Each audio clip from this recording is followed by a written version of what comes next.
The curse of Maka came upon the men of Ulster long before young Setanta became the famous hero Cuchulainn.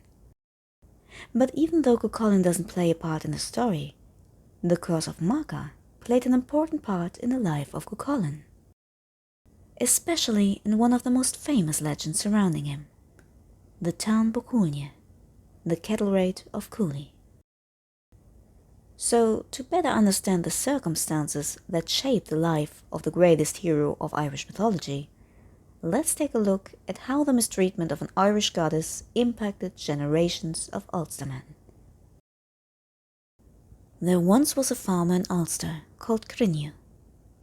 Crinne was a good and humble man who lived a good life until destiny struck and took his wife from him, leaving him alone with his 3 young children. It was impossible for him to do his work and care for the 3 young children at the same time. And though he did his best, every day he came home and the house was in shambles.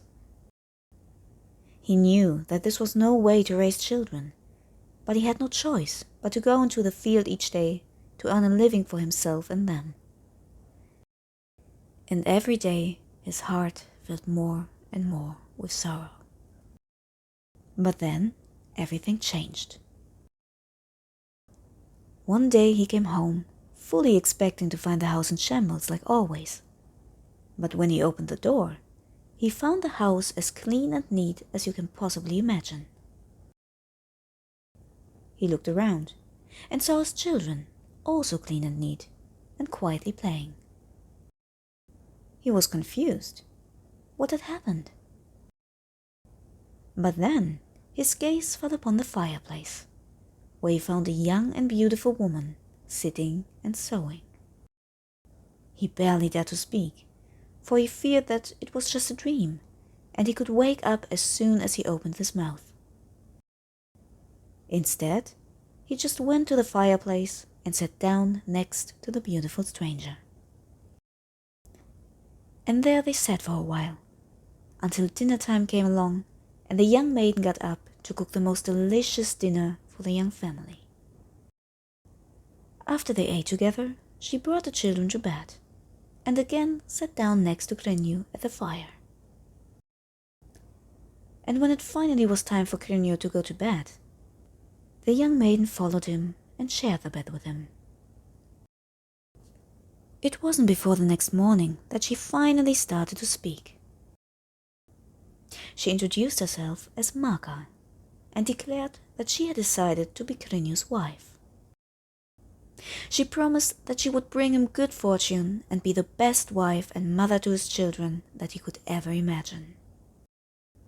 In exchange, the only thing she asked for was for him to be good to her, to give her a quiet life, and to not speak of her to anyone. Crinne, who couldn't even believe his luck, readily agreed.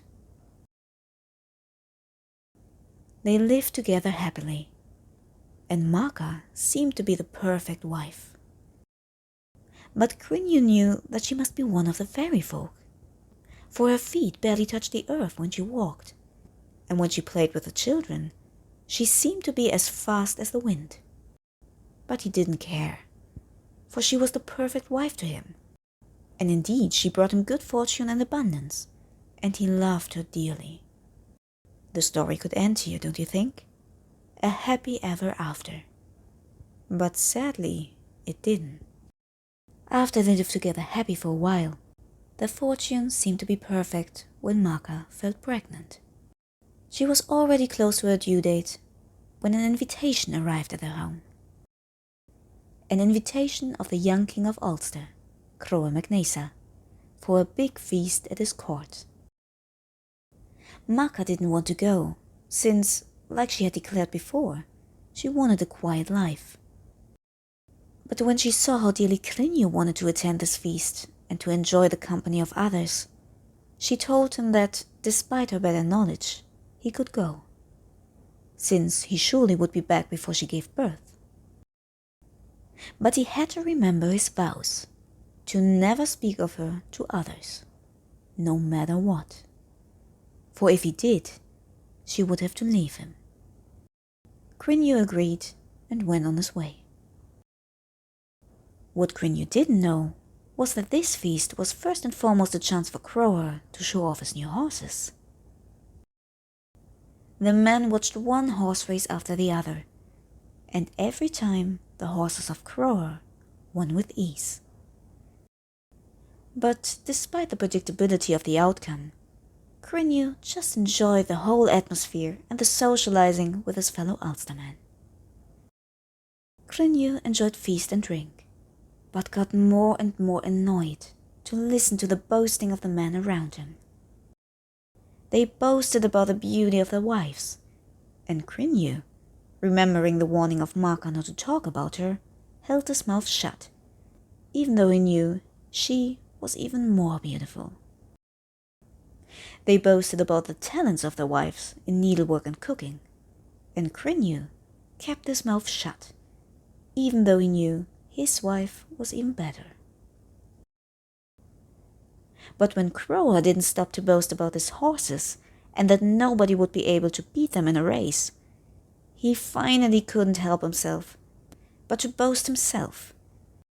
He stated in front of all of the Ulstermen that surely the horses were beautiful, and surely they were fast, but that his own wife was so swift that she would be able to beat the horses even by foot, for she ran faster than the wind.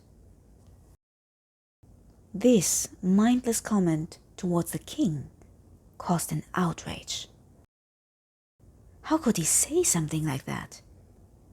The king was furious and demanded that Criniu prove his words at once, or his life would be at stake. Crower sent his men to the house of Criniu to bring his wife before the king, and despite her being obviously pregnant, they brought her to the court of the king of Ulster. The king demanded that she would prove the words of her husband at once and raise his prized horses. But Marka refused. She stated that she was pregnant and that a race like this would endanger her own and the life of her unborn child. But the king insisted that she would have to prove her husband's words, for if she didn't, her husband would pay for his lies with his life. She looked around at the men of Ulster and pleaded for them to have mercy, but not a single one of them came to her defense. Again she pleaded for the race to be postponed, at least until she had given birth, but it was of no avail.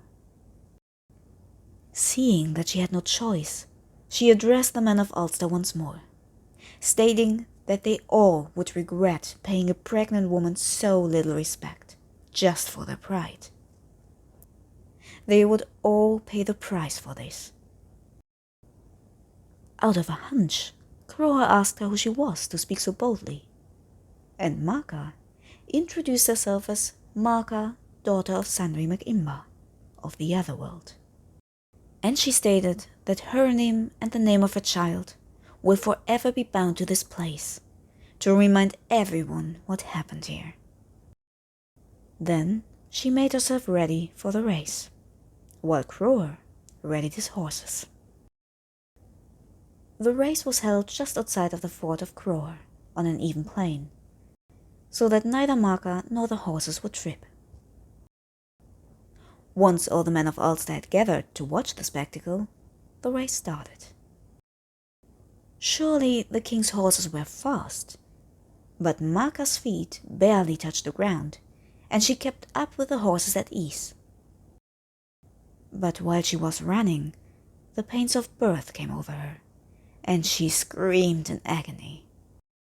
The Ulstermen started to regret not having spoken for this woman, for they saw her pain. But still, no one interfered, and the race went on. Marka screamed and ran, and surely won the race. But once she had reached the finish line, she collapsed on the ground, and her screams became louder. There and then she gave birth to twins. no one could say whether they were alive or stillborn, for no one dared to come close to her. But the race and the birth had taken their toll on Maga, and she lay there dying. But before her body gave up entirely, she raised her voice for one last time, so that everyone could hear her. She cursed the men of Ulster, who in her time of need hadn't helped her at all. She cursed them for disrespecting a woman like this for fun. She cursed them for the pain they had caused her. They should feel what they had done. She cursed them to feel the pains of labor for 5 whole days and nights, every time they needed their strength the most. Every time the kingdom was in danger, each man in Ulster, old enough to grow a beard, would be struck by the pain of birth. This curse of Maga held for 9 whole generations. Once she had finished her curse, she collapsed completely, under the terrified looks of the men of Ulster. But either by her own powers or by the magic of the other world, her body and the bodies of her twins vanished, never to be seen again. The men of Ulster would never forget what they had done this day. And to remind them of what had happened, the place where Maga died was called Eamon Maga, the twins of Maga. And this was the story of how the curse of Maga came to happen. A curse that would shape the life of the men of Ulster and the life of Cuchulainn, most famously during the Tambo Cúailnge. But the Tambo Cúailnge is a story for the next video. If you liked the video, please leave a thumbs up and subscribe, and ring the bell to be notified when the next video comes out. See you next time. Slán slán!